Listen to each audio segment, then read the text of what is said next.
After 1910, we had lookout towers come in systematically across the landscape. A person could be in a lookout tower, so you have telephone service to the tops of all these peaks, and they would spot the fires, and they became really good at systematically putting the fires out. From 1952 until 1987, we only had one major fire in Western Oregon.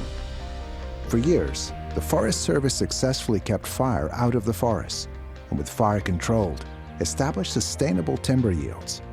At the time, it seemed like a success, but without fire, the fuel loads in the forest kept building.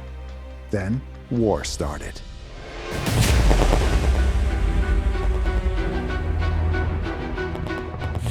Wood products, everything from PT boats to a lot of our planes use wood products, so there was a significant increase in the amount of cutting. Before 1940, the National Forest produced about 2% of timber in the U.S. The rest came from private land. But the incredible demand from war and the post-war rebuilding quickly exhausted the private supplies. The Forest Service had to step in. After World War II, you had the post-World War II housing boom. And that's when the Forest Service got into the timber business. After the World War II, we were America's breadbasket for lumber, the national forest work. Harvest output on Forest Service lands increased around 1 to 3 billion board feet in the 1940s to over 10 billion by the 60s and 70s. The American dependency on timber grew as the country expanded, and the practice of clear-cutting was a growing concern. In response, a new movement, environmentalism, was about to add another player to the drama in the forests. You look at big trees like this, and you can see them as potential lumber on the stump, or you can see this as habitat and home.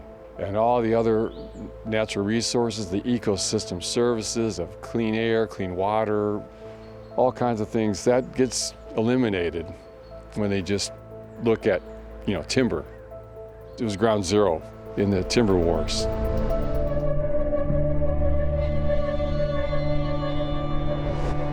From the 1950s to the 1980s, they were clear cutting at an accelerating and unsustainable pace.